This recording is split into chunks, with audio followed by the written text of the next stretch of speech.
This program is about leadership, social justice, and humanity, and everything that concerns us as human beings. People would rather not talk about them, yet they have views to be expressed, challenged, and discussed.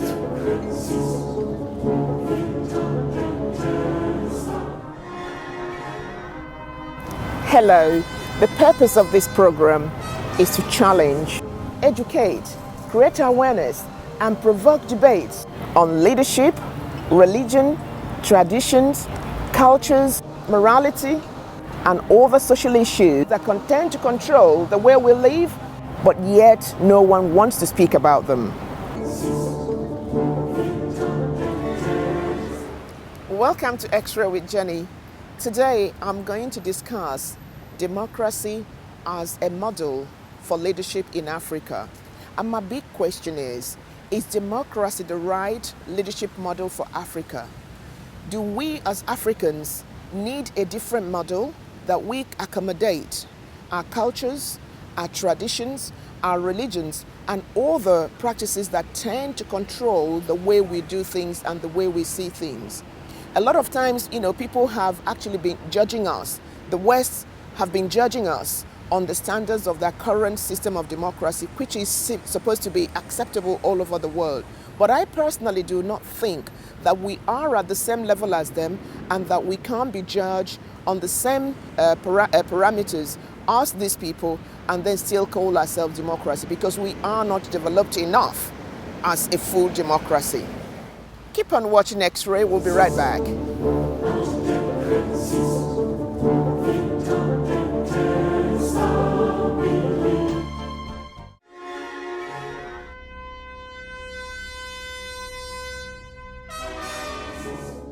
Welcome back to X-Ray. In my introduction, I mentioned that today we are going to discuss democracy as the system of leadership in Africa. And my reason for this is that a lot of times we talk about democracy in Africa and the practices of African leaders, things that we do because it's democratic. I'm actually, one of the main reasons why I think that this topic should be discussed is the fact that recently there was a report on Nigeria by Amnesty International. For those of you that don't know Amnesty International, it's a human rights organization with the responsibility, they've given themselves the responsibility of looking at human rights practices across the world, highlighting, people who, highlighting failures in such practices and trying their very best to get everyone to have an acceptable standard of practice in the way they look at people, they treat their citizens, and they do things for other people. And recently they did a report on the Nigerian soldiers, and Nigerian government and Nigerians have opposed the report. They are not happy about it, and I'm not happy personally. I'm a human rights advocate. I believe in the equality of every human being, and I always insist that whenever I'm dealing with people and whenever government is dealing with the ordinary people, their rights should be respected. People should be treated equally, because if you feel that you are equal in a system, you take ownership of it. And by taking ownership of a country, you also help to advance that country. So in this particular case, I was very concerned when I read the report, and then people have complained. But why are they complaining? Because they looked at what a lot of Nigerians would look at as soldiers defending themselves as abuses of human rights. And in the context of the Western democracy, that is clear abuse of human rights. But I had to take a different route. I took that different route because I said to myself, yes, of course, Amnesty International is right. These things amount to human rights abuses in the context of the Western democracy. But given that the soldiers we are talking about here are soldiers who we have recently been told that for the past 5 years or more, the government had not purchased new weapons for. They did not have enough ammunition and things like that to defend themselves and their positions against Boko Haram. And the government had to wait for a number of months or years to buy the necessary weapons for them to combat Boko Haram. Boko Haram, on the other hand, are very heavily equipped, determined terrorists who were willing to do anything in order to have their way. And then we expect our soldiers to go out there and fight these very sophisticated terrorists who are ready to take anybody out for any reason. Is it fair that these soldiers should then be expected to go out there and fight without being properly trained, being properly equipped, being properly protected? And is it fair then that the West should judge the performance of our soldiers or their reluctance to engage without being professionally trained and prepared on the basis of the standards of a well-trained Western army who are well-trained, well-prepared, well-equipped, and well-protected? I don't think that it is fair. And because I do not think that it is fair, I think that the time has come for our government to begin to engage very openly, talking about the system of democracy in Africa, the reasons why we do what we do, and how conducive the current system of democracy around the world can be for African countries. As it stands, I do not personally think that we measure up to the appropriate standards. And we will continue to have situations where people like Amnesty International, Liberty, and the rest of them will write their reports based on what they understand to be the standard practice in the West, but which is not available in our own continent because our leaders are not providing the leadership that is actually required. So, for instance, I give you another example. I live in England. If anything happens at night, midnight, anytime, I can call the police. And if I call the police, they have the rapid response unit.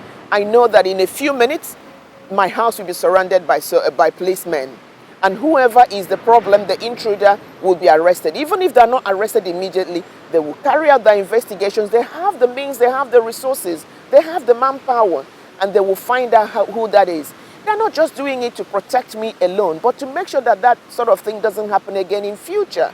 However, in certain countries in Africa, if you call the police because you have a similar experience, the police may possibly say to you, sorry, we can't come because we haven't got petrol, or we can't come because there's no one to look after the station. We will come in the morning.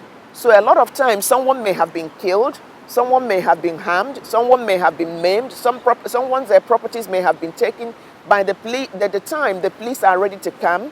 And most often, it's not just that they don't want to come, it's purely that they don't have the resources, they are not prepared to deal with such challenges. You can't expect a policeman to turn up at a crime scene without arms, no cars, no training, nothing. And then when that happens, you wonder then why, Africans are involved in jungle justice. Because if my government is not willing, the police is an arm of the government, if my government is not willing or capable of providing me with safety and security, the first instinct, the first law of nature is self-preservation. I will have to find a way of defending myself. I will have to find a way of defending my position. And that is why people then go as far as possible and sometimes killing other people in order to defend themselves. And then we talk about jungle justice. How can we talk about jungle justice when when the limits or extent to which people can defend themselves have not been defined? And then when we have a police force who is supposed or who are supposed to be looking after our safety and security, but they can't actually provide us with safety and security, not because they don't want to do it, but purely because they have not been empowered enough to do it. I am a mother, I am a wife, I am a girlfriend, I am everything a woman can be to a man. So if you tell me that my husband, my partner, my son, my brother or my sister should go out there to protect people while they were sleeping and expose themselves to dangers, unarmed, unprepared, untrained, I will say no. And I keep saying it. I wouldn't want any member of my family to be a policeman or a security officer in Nigeria because they don't have protection. And then you wonder about why sometimes some of these people will lose it and then do things they are not supposed to do. I look at situations in Nigeria, I look at them and I laugh because I see police officers sitting in front of cars, accompanying governors and politicians' children to school and events and their wives. And the politicians' children or wives or family are going to school, they are going to functions. Our government is paying with our money to give them that security. But the children of this policeman are not going to school. They have nothing. They may have been able to go to school however way they wangled it, but they have got no jobs. And yet you still have confidence in such a man to be providing security for your family. He provides security for your family, sees all the things, the privileges you enjoy, and then he goes home. His wife is nagging him. His children are not at home, or maybe his children one of his sons have been picked up because he's gone and robbed somebody because he was bored. And you blame him for not being a responsible parent. How do you expect him to be a responsible parent when he is not properly paid? Sometimes he has to pay for his own uniform. Sometimes he has to beg money to feed his own children. But then you are eating and throwing away food. How just is that? What an equal society do you think you are creating? It is not going to happen. So I'm looking at this, and because we say that it's a democracy, so it's not a question where somebody can just rule as a leader or as a despot and do whatever he wants to do. He is leading us by virtue of the provisions of our Constitution. But if that is the case, how come that the Constitution only provides for such people to then have all the privileges, but the people that are leading do not have such privileges? And if that is the case, how do you then think that this is democracy of the type we see in the West, where leaders take responsibility, the citizens have trust and confidence in their leaders, and things happen differently? Well, we'll see you back in a minute.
Judge, you know not say if you kill a crime you don't commit. You're not supposed to take bets in life because you hear say a thief or you see say a thief. Next time when you catch thief like this, hand them over to police. Police go hand them over to the law. The law now go take care of the matter. Not kill anybody. See now, police don't come.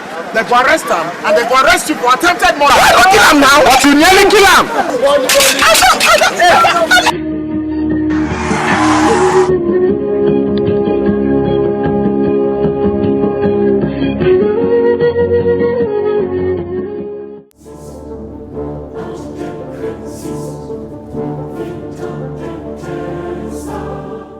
Back to X-Ray with Jenny.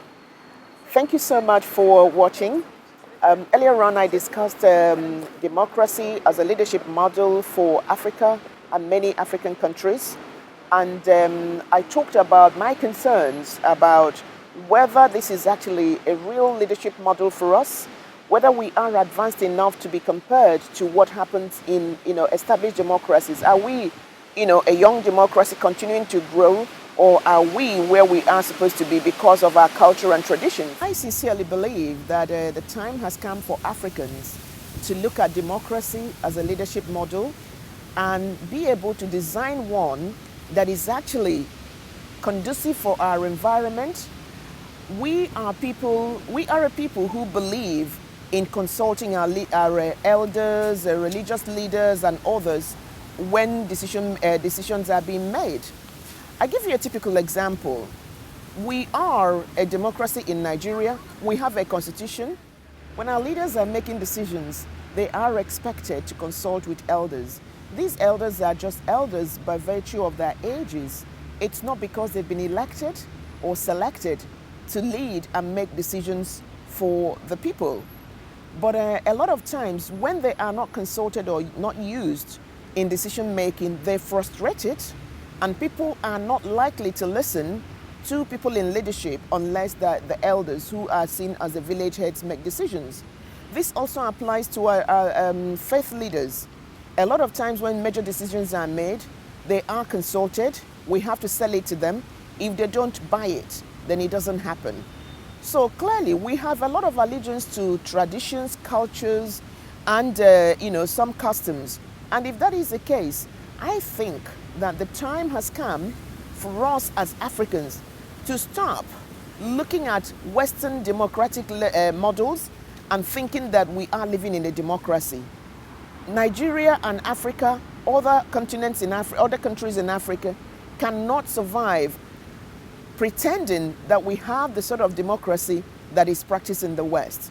So I think that the time has come for a lot of African experts to come together, come to a round table, review all the practices in Africa to find out why we do things that we do, how we do our own thing, which is different from what is happening in the West, where they have a settled democracy, and then find a leadership model that actually reflects the people who we are, the one that takes into account our religion, customs, and traditions. And until we do that, it will be very difficult to stop people from doing some of the things that they do, which continue to then expose us to criticisms from the West. And when these criticisms start, this is where sometimes we blame the West for all the troubles that start off in Africa, because we believe that they are influencing it. Of course they are influencing it, because my attitude to life is now very different from the attitude of someone who had never left Nigeria to go anywhere. I have learned that I have the right, that the Prime Minister does not have the right to do certain things, and that if he does certain things, that I have the right to ask questions. But as a Nigerian woman, if I begin to ask such questions, people see me as being too forward, people see me as not understanding, people see me as a problem. And if that is still the case, we need to look at why we think that we are practicing the same democracy as the West, where I have lived for a very long time, and we are still not able to tolerate people like me asking questions. And the biggest challenge facing us is that because of the influence of our cultures and traditions, things are going wrong. People in leadership are doing the wrong things, but no one asks them questions. I had been in situations where I raised a number of issues which I considered vital to the survival and growth of democracy in Africa, and especially in my country, Nigeria. And I have been attacked by a lot of people. I really understand, and I can't complain too much, because our perception of things are now very different. And that being the case, I feel that I have the right to know, I have the right to ask. They feel that I don't have the right to ask, I don't have the right to know. Do I understand that these people are very important people and you can't challenge them? And I find it quite difficult. That's why a lot of times when you have functions where very important Nigerians, the so-called important Nigerians, are attending, I refuse to attend. The reason why I refuse to attend is because as a woman, I believe that I have a voice. I am a person, I am a Nigerian, and issues concerning my country concerns me. And if I want the best of my country, I need to ask questions, because sometimes our leaders don't just get it wrong because they want to get it wrong. They get it wrong because no one is asking them questions. They have been doing things in a certain manner, and because no one had asked questions, they have become used to it, and they take it for granted that everybody is happy. But no one is happy. I had seen situations where you have a very high-flying, high-profile government officials who come into the UK. People will go and listen to their seminars and whatever they have to tell us.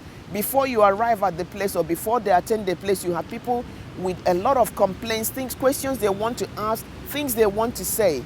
But immediately they walk into that hall, nobody asks questions, because you're told that, you can't ask a person in that position that sort of question. And for me, if I can't ask those questions, why should I be there?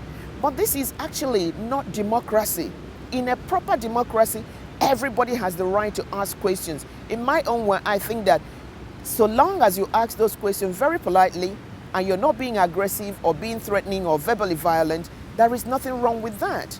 But for someone to try and stifle me or others from asking those questions and then helping the people who are leading us to understand that certain things are not right, certain people are suffering, certain people are happy with the way they're doing things and others are not, then where is the democracy in it? So it's very, very important to me that we begin to look at our practices and be sure that we can actually claim to be a democracy, because as where we are now, we are not. I had a situation recently where I mentioned something about a leader and I asked a question. I heard that he was donating a church to his village people. And I said, donating a church to his village people, where did he get the money from? Another one, his mother, an old woman of over 80 who had never worked, for the past, who hasn't worked for the past 40 years, I believe, or so, or never had the means, is donating a church to their community. And I said, where did they get the money from? And if they're going to make those donations in a proper democracy, I cannot see anything like that happening in England, because people have the right to find out where an old woman, a pensioner, got the money to build 1 billion naira church and then give it to people. If she's giving a 1 billion naira church to people and the people in that area do not have 1 million naira to spend on their children to go to school and even eat ordinary food, how can you justify that? Is that not taking us to the point we discussed previously, corruption? Because her son may have given her the money to build that church, and then she's donating it to the church, to the community, with her name as the donor and all of that. And if her son gave her the money to build that church, the big question then is, how much does the son earn in a year that would have given him enough money to then sustain his family and also make such a big donation to the community? These are questions to be asked if we really want to bring our practices into line with Western democracy. But I was told that I couldn't ask that question. I was being rude. How dare I ask that question? And for me, when you say, how dare I say to you, how dare you then ask me? Because at the end of the day, if you're really relying on me to vote you into office the next time, you should recognize that I have a right to ask questions, and I need to be satisfied that you're the right person to provide the services you're promising to provide me. And where you are not, I need to look for somebody else who is actually better qualified and better prepared to tolerate me asking questions, because these questions are my rights. We talk about rights. Democracy talks about right. It says that it's a government of the people, for the people, and of the people. But in Africa, I see that democracy is not government of the people, for the people, and with the people. It's purely government of the leaders, for the leaders and themselves. Because even the very particular person who is suffering because the leaders are not leading well is also afraid to let you ask questions on his behalf. Because if you ask that question and he's standing next to you, it may be that the leader will take offense that he didn't do anything and he let you get away with it. And these are issues that we need to look at, because if we are talking about democracy and we are confident that our democracy is a type that is, practiced in the West, which actually gives people like Amnesty International and other human rights organizations to put their searchlight on us and report on us on the same standards as they will report on their soldiers here, and expect people to be prosecuted, people to be punished in order to deter such habits in future, then we need to be looking at, revamping the system very quickly and bringing them up to standards. But as it stands now, I don't think that we are a proper democracy, and there is need for us to look into what we can do to either become a proper democracy or design a model that is conducive for us, and Africa will be respected for it. And when people judge us, they judge us on our own standards, not on their own standards. Thank you for watching X-Ray with Jenny. We'll be back next time. If you'd like to be part of this program or to have a say in what we are saying here, please feel free to look on the screen. The information, our Twitter, LinkedIn, and Facebook accounts are there. Send in your questions, We will be quite happy to discuss any question that is very important to you and see how best we can advance democracy in Africa. Thank you very much.